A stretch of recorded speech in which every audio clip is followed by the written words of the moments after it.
The moment my brother-in-law stood up at the head of that boardroom table and said my name, not to thank me, not to recognize 31 years of work, but to announce that my position was being restructured, I felt something shift inside me.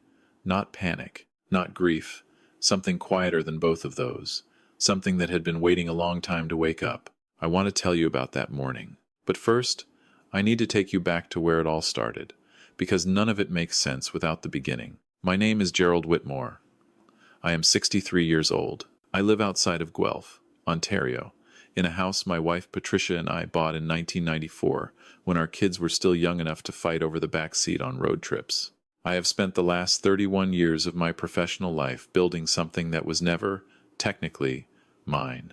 And for most of those years, I told myself that didn't matter, that loyalty was its own kind of ownership, that a man who shows up every single day, who carries the weight, who earns the trust of every client who ever walked through the door, that man has something no title can give and no restructuring can take away. I was right about that last part.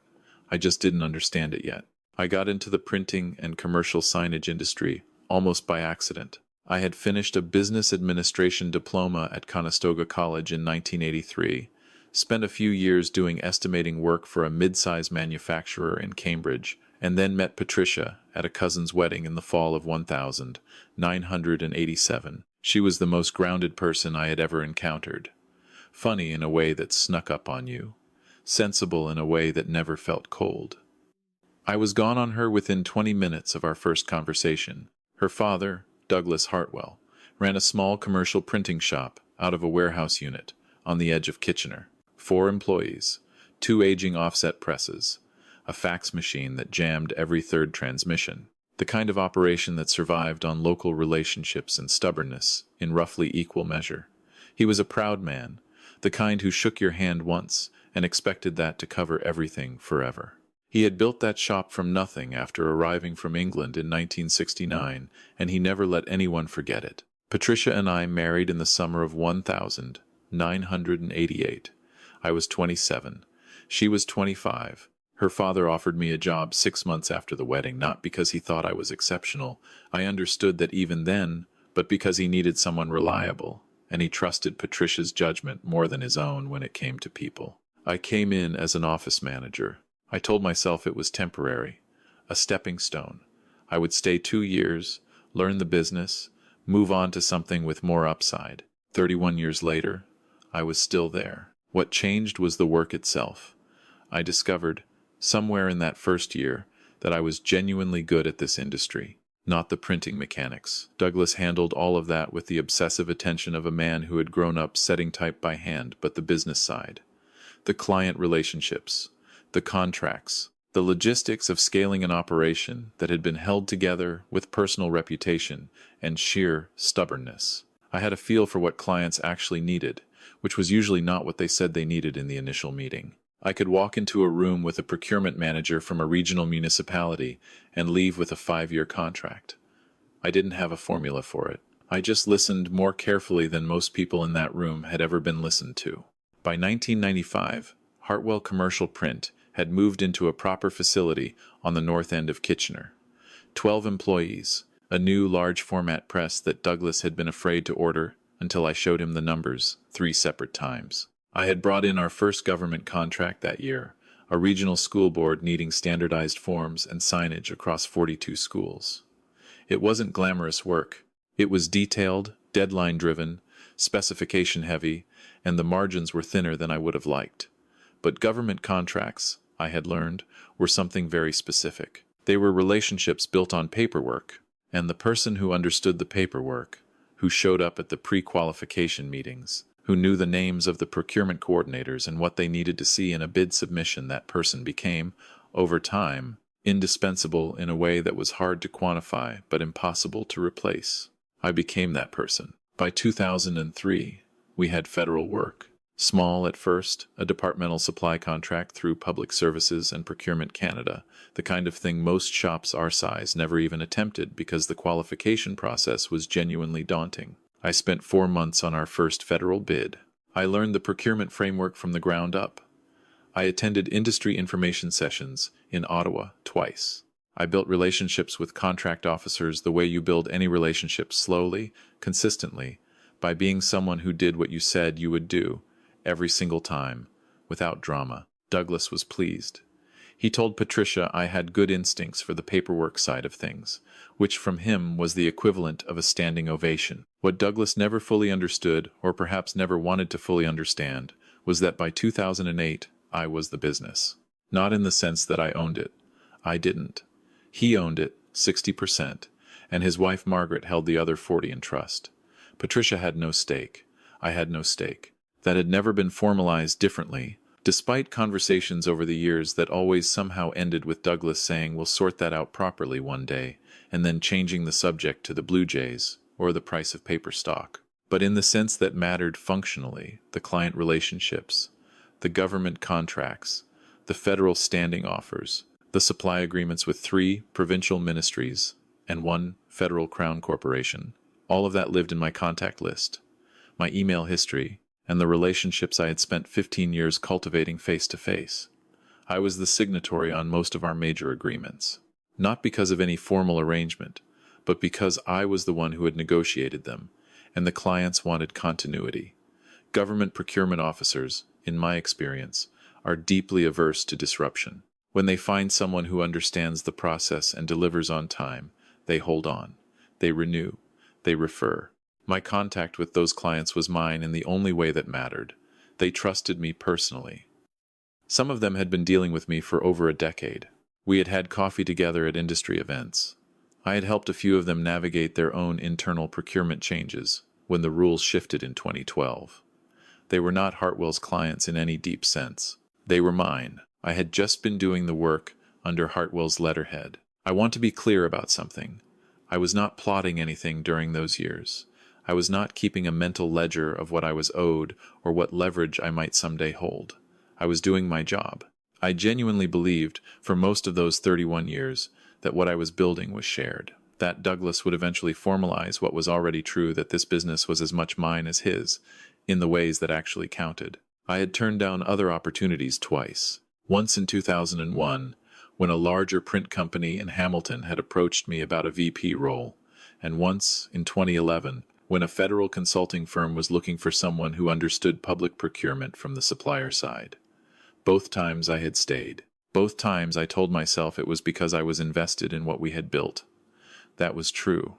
It just wasn't the whole truth. The whole truth included the fact that I had started to think of Hartwell as mine in some fundamental way, and leaving would have felt like abandoning something I had helped create. Douglas retired in 2014. He was 72 by then. His health was beginning to show the wear, and Margaret had been pushing for it for years. He handed formal operational control to me, which felt like the recognition I had been waiting for. There was no equity transfer, no formal buy-in arrangement. I didn't push for it the way I should have, and I have thought about that many times since.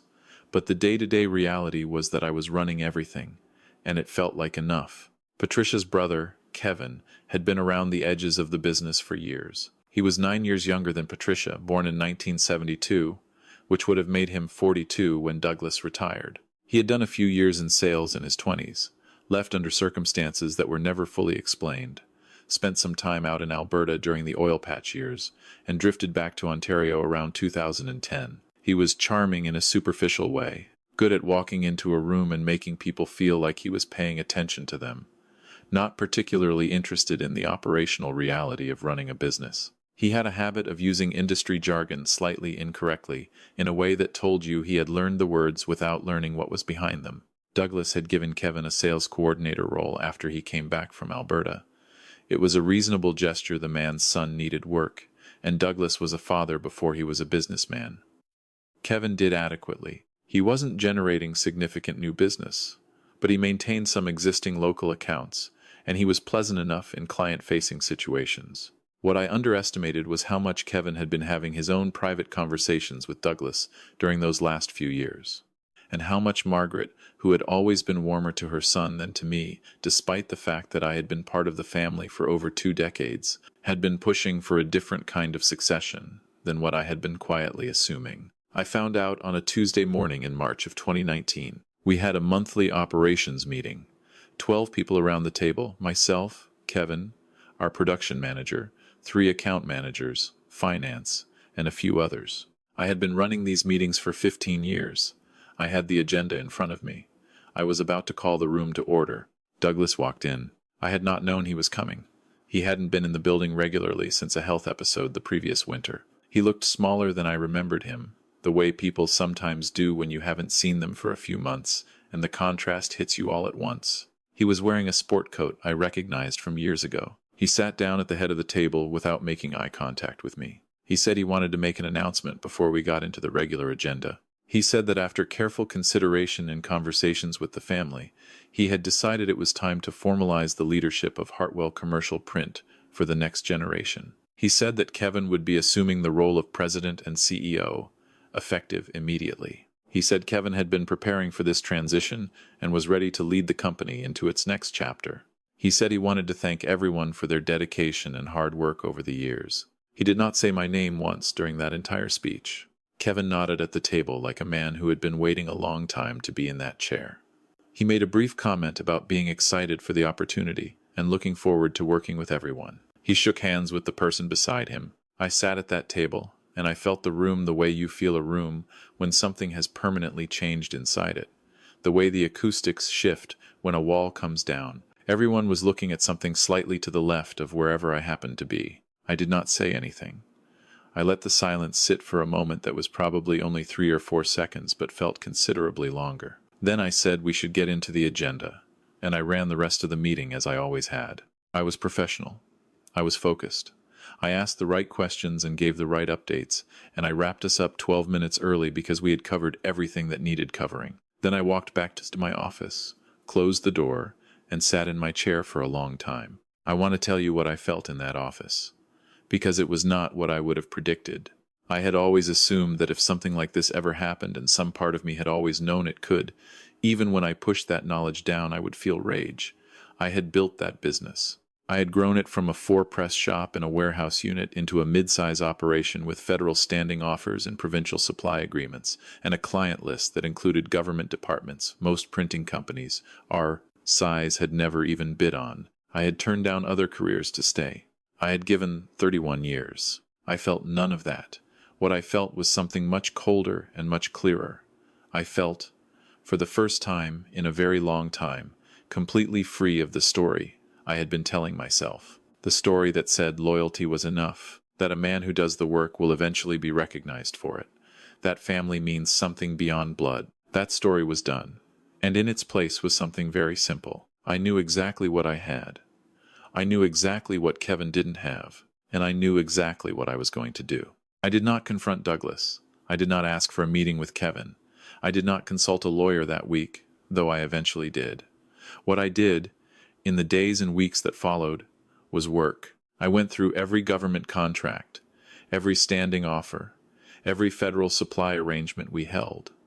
I reviewed the signatory details on each one. I documented every client relationship, the names of procurement officers I had worked with for years, their direct contact information, the history of our agreements, the renewal timelines, the specific requirements each department had communicated informally over years of working together.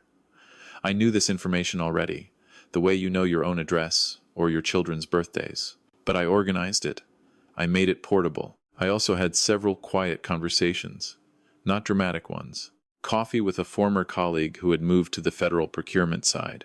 A call with a contact at a professional print association who had asked me more than once over the years whether I had ever considered going independent. A lunch with a man named David Osei who ran a small but well-regarded commercial operation out of Mississauga and had once told me, half joking, that if I ever wanted a partner, he would clear a desk for me tomorrow. David was not joking. I gave Hartwell 8 weeks. I trained 2 of our account managers on portions of the client management work that had lived entirely in my head. I made sure the operational side was documented and stable, not because I owed Kevin that, but because I owed it to the employees who had worked alongside me for years, and who deserved a functioning operation regardless of what was happening at the ownership level. I am 63 years old. I have made a lot of mistakes in my life, but I have never been the kind of man who burns things down on his way out the door just to watch them burn. I tendered my resignation on a Thursday afternoon in May. Kevin received it with the careful neutrality of someone who had been told by someone smarter than him to expect it and not react. He asked if I would consider a consulting arrangement. I said I would think about it. I had no intention of thinking about it. What happened over the next 6 months was not a revenge story. I want to be clear about that. I am too old and too tired for revenge. What happened was simply the natural consequence of 31 years of relationship building becoming portable. David and I formalized our partnership in June. We incorporated under a new name. I reached out, personally and professionally, to every government contact I had developed over 15 years. I was not poaching. Every communication I sent was appropriate, professional, and properly timed relative to existing contract terms. What I was doing was making myself available, letting people know where I was, reminding them, gently, that the person they had been dealing with for a decade was still in the business, still available, still the same person who had always answered the phone on the first ring and never missed a specification. Government clients do not switch suppliers casually. The procurement process is not built for speed, but they do renew, and when renewals came up, several of them found their way to the new address. By the end of that first year, we had secured 2 federal standing offers and a provincial supply arrangement that represented, combined, just under 40% of what Hartwell had been billing in government work. That is not nothing. In our first year of operation, that was most of our revenue. Kevin called me in November of that year. He was professional. He said he had heard we were building something and he wished me well. He mentioned, almost casually, that a few government clients had asked about me when their contracts came up. He did not say anything more than that, but I could hear in his voice the particular quality of a man who was beginning to understand something he had not understood before. I told him I was doing well. I told him the new company was going in a good direction. I wished him and the family well. Sincerely, I meant it. Patricia's father was still alive, still my father-in-law regardless of what had happened in that boardroom. Patricia had been beside me through all of it, had been, honestly, the steadier one between us in those first weeks when I was finding my footing. She had not wavered once. She had said very simply, the week after the announcement, "You built that. Whatever you decide to do next, you built that too." I have thought about those words more than I can tell you. I want to say something about Patricia, because her role in this story is not a small one. Marriages can fracture under this kind of pressure. When a man who has given 30 years to a family business is pushed aside by that same family, the lines between professional betrayal and personal betrayal blur in ways that are genuinely hard to navigate. Patricia had her own relationship with her father, her own complicated feelings about her brother, her own grief about what had happened. She never made that my problem to solve. She kept those things separate in a way that required real discipline. She was loyal to me in a way that I did not take lightly and have never taken lightly. If I am honest, and this is the part of the story I think people do not always include when they tell stories like this one, the hardest part was not the professional loss. It was the recalibration of 30 years of belief about what I had been building and who I had been building it with. I had thought of Douglas as something close to a mentor, despite the complicated nature of our relationship. I had thought of Hartwell as a shared project, discovering, in that boardroom, that it had never quite been, that for him was the loss that took the longest to process. What I have come to understand, at 63, is that not everyone values what you build in the way you value it. And that is not always malice. Sometimes it is simply a different story, running parallel to yours, that you never fully saw.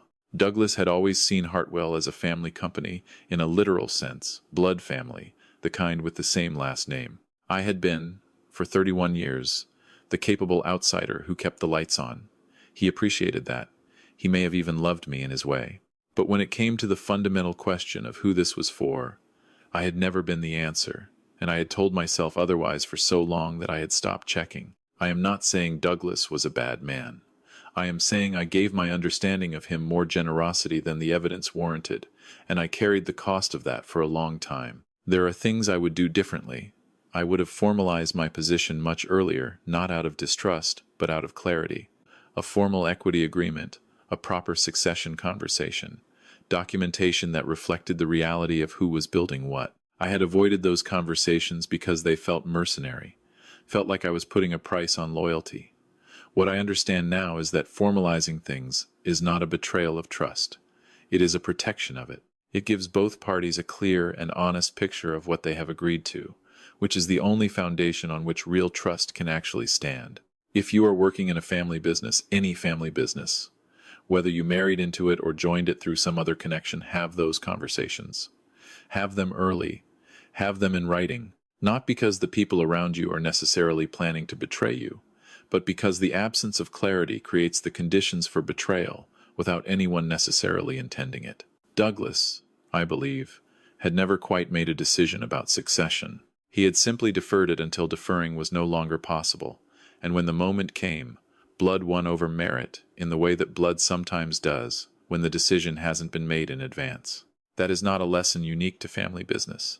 It applies anywhere that loyalty and contribution have been allowed to substitute for formal recognition. The world is full of people who have given decades to something and assumed that their giving was its own kind of agreement. It is not. An agreement is an agreement.